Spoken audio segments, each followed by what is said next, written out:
सत श्री अकाल जी, कैसे हैं आप सब?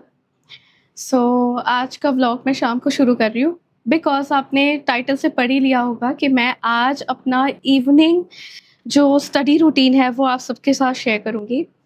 जैसे कि मैंने आप सबसे शुरू में ही डिस्कस करा था इन माय फर्स्ट व्लॉग कि ये जो एपिसोड सीरीज़ है, ये एक प्रोडक्टिव इनसाइट्स होगी जिसमें आपको एक न्यू हैबिट बिल्ड करना, लाइफ़स्टाइल को एक बहुत ही ऑप्टिमस लेवल पे अपने सस्टेन करना, अच्छी हैबिट्स बिल्ड करना, पढ़ाई करना, this is going to be an overall journey. So आज मैं अपनी एक न्यू हैबिट डेवलप करने जा रही हूँ बिकॉज़ मेरी ड्यूटी जो है वो शुरू होती है सुबह 8 बजे और शाम के 5 बजे तक मेरी ड्यूटी होती है और आते-आते मुझे 6 बज जाते हैं। It gets very tedious but yes I have to study. अगर कुछ मुकाम हासिल करना है तो मेहनत तो करनी पड़ती है।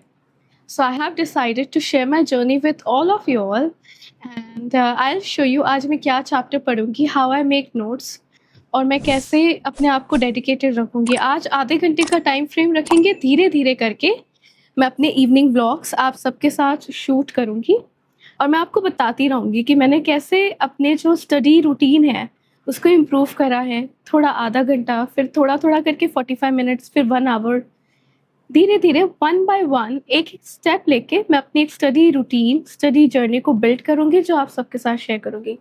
बिकॉज़ आई कैन अंडरस्टैंड पढ़ाई जब आप करते हैं तो थोड़ा तो बोर फ़ील होता है, थकान हो जाती है क्योंकि ऑलरेडी आपका दिन इतना हेक्टिक होता है। But still we have to study, right?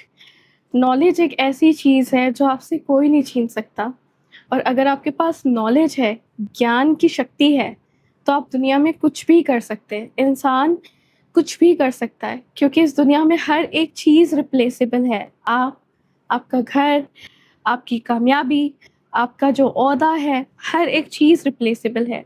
But आपकी जो नॉलेज है वो आपसे कभी भी कोई रिप्लेस नहीं कर सकता क्योंकि आप जिस तरह से बात करते हैं, जो बोलते हैं, आपकी नॉलेज, आपके तौर तरीके, आपके बात करने से झलकती है।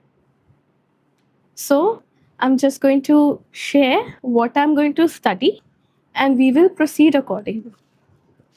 आप सोच रहे होंगे कि बेड पर पढ़ाई क्यों? रूटीन ना काफ़ी हेक्टिक होता है, तो मुझे काफ़ी थकान हो गई है।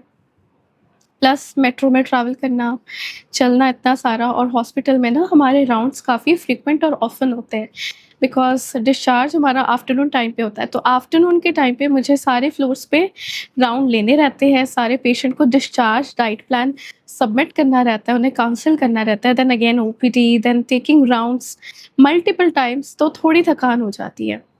बट स्टिल ठीक है, जहाँ पर भी बैठ के पढ़ाई हो रही है बस फ़ोकस और डेडिकेशन से पढ़ाई होनी चाहिए, राइट? अब पढ़ाई करने से पहले मैंने सोचा बनाना मिल्कशेक पी लूँ। इसमें कोको पाउडर ऐड करके मैंने थोड़ा फ्लेवर ऐड करने की कोशिश करी है। थकान तो हो ही जाती है, नींद उड़ाने के लिए, थकान उड़ाने के लिए मिल्कशेक सबसे बेस्ट ऑप्शन है। थोड़ा तो ऑलरेडी पी चुकी हूँ and then I will show you कौन-सी बुक मैं पढ़ रही हूँ, कैसे हम चैप्टर रिवाइज़ करते हैं, नोट्स बनाते हैं। I will be showing you accordingly. अब पढ़ रहे हैं हम हार्ट डिज़ीज़ के बारे में। ये ऑलरेडी मैं थोड़ा पढ़ चुकी हूँ। So this book is current medical diagnosis and treatment, very good book to refer अगर आपको क्लिनिकल कंडीशंस को ज़्यादा अच्छे से समझना है, then what are the contraindications and how you can have a line of treatment for it. So everything is been mentioned here. So I will study and I will also show you notes कैसे बनते हैं। So notes basically ये मेरे sticky notes है, ये मैं usually अपने साथ ही रखती हूँ। तो अगर मुझे कुछ भी लगता है this is a very important part to remember, always note it down so that अगर मैं वो चैप्टर ओपन कर रही हूँ मुझे एटलीस्ट मेन्स और इम्पोर्टेंस बताओ।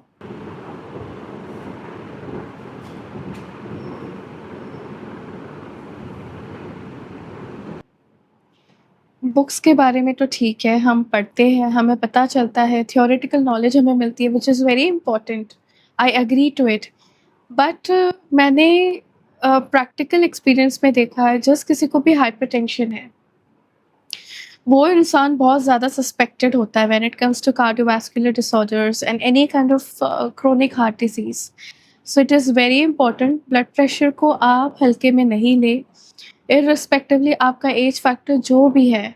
आई would suggest, please make sure that you are doing the required dietary changes, sodium, potassium और आपके जो भी माइक्रो मिनरल्स है क्या क्वांटिटी पे होना चाहिए। You can always have a discussion with your dietitian, because here the hypertension plays a very important role when it comes to dealing with all the health conditions, all the disease conditions.